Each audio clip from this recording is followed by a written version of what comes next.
Hello guys, Uttar Pradesh में जो home guard हैं वो संघ बनाकर अपनी जो रिप्रेजेंटेशन है करते रहते हैं लेटर पैड के माध्यम से।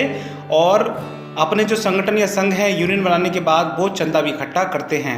लेकिन मैं इस वीडियो में आपको बताने वाला हूं कि अभी 21 मई 2020 को एक शासनादेश आया है जिसमें स्पष्ट किया गया है कि होमगार्ड स्वयंसेवकों एवं अवैतनिक अधिकारियों के संघों एसोसिएशनों को मान्यता नहीं दिए जाने के संबंध में ये शासनादेश है। इस वीडियो में मैं इस शासनादेश के बारे में बताने वाला हूं, तो वीडियो को शुरू करते हैं। Let's get started. आपने हमारे इस चैनल को सब्सक्राइब नहीं किया है तो सब्सक्राइब कर लीजिए और बेल आइकन पर आप ऑल पर क्लिक कर लीजिए। दोस्तों, जो शासनादेश है उसकी संख्या दी गई है और ये शासनादेश प्रमुख सचिव उत्तर प्रदेश शासन से महासमादेष्टा होमगार्ड्स उत्तर प्रदेश लखनऊ को कंप्लायंस के लिए गया है। इसका जो विषय है होमगार्ड स्वयंसेवकों एवं अवैतनिक अधिकारियों के संघों एसोसिएशनों को मान्यता नहीं दिए जाने के संबंध में दिनांक 21 मई 2020 दिया गया है।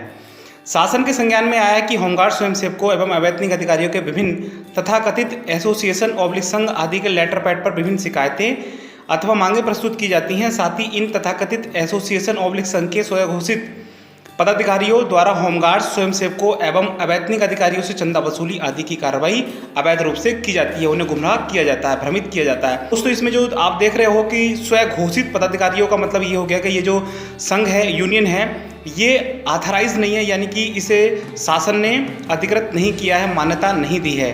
तो दोस्तों, जो होमगार्ड्स अधिनियम 1963 की धारा है 9(1) में होमगार्ड के अधिकार, विशेषाधिकार और संरक्षण के अंतर्गत निम्नलिखित प्रावधान किए गए हैं। इसका सार बता देता हूँ। जब भी कोई होमगार्ड पुलिस के सहायक के रूप में ड्यूटी करता है तो उसे वही अधिकार, विशेषाधिकार और संरक्षण प्राप्त होते हैं जो तत्समय प्रचलित किसी अधिनियम के अधीन नियुक्त किसी पुलिस अधिकारी को प्राप्त होते हैं।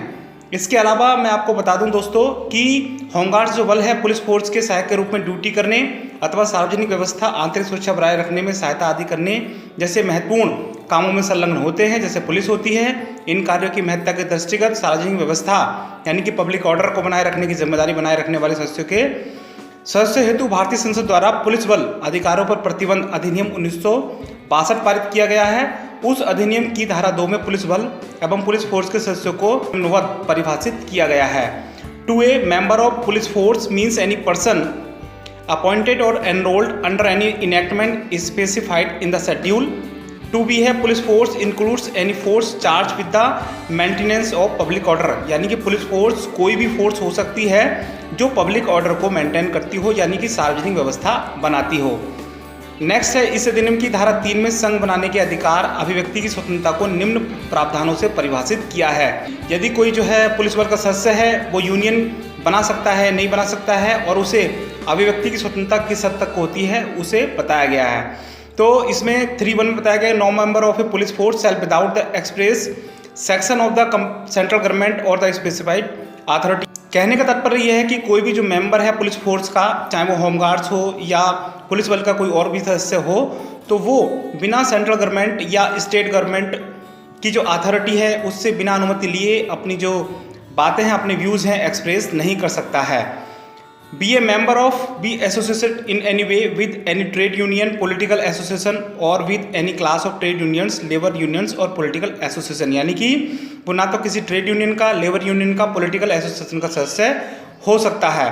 बी ए मेंबर ऑफ और be associated in any way with any other society, institution, association और organisation that is to be recognised at part of the force of which is member और is not purely social, recreational और religious nature, यानी कि social, recreational और धार्मिक nature के किसी भी संगठन का वो सदस्य नहीं हो सकता है। इसके अलावा कम्युनिकेट विद द प्रेस और पब्लिक और cause to be published any book, letter और other documents except which such communication और publication is in the bona fide discharge of his duty is of a purely literary, artistic, scientific character और is a prescribed nature. यदि कोई police बल का सदस्य book या letter या other documents को पब्लिश करना चाहता है तो वो प्योरलेस साहित्यिक हो सकता है, आर्टिस्टिक हो सकता है, वैज्ञानिक हो सकता है। इसके अलावा 3(2) बहुत ही महत्वपूर्ण है।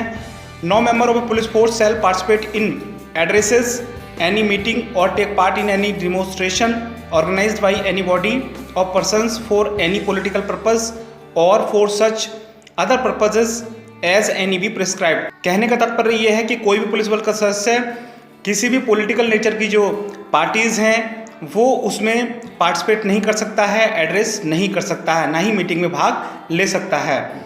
उपरोक्त परिप्रेक्ष्य में होमगार्ड स्वयंसेवकों द्वारा निष्पादित की जा रही महत्वपूर्ण संवेदनशील ड्यूटियों में अनुशासन की आवश्यकता को दृष्टिगत रखते हुए यह स्पष्ट किया जाता है कि होमगार्ड्स स्वयंसेवक एवं अवैतनिक अधिकारी पुलिस बल अधिकारों का प्रतिबंध अधिनियम 1966 में परिभाषित पुलिस बल के सदस्य के अंतर्गत आते हैं तथा उन पर इस अधिनियम में प्रावधानित संघ बनाने अभिव्यक्ति की स्वतंत्रता के परिप्रेक्ष्य में प्रतिबंध लागू होते हैं।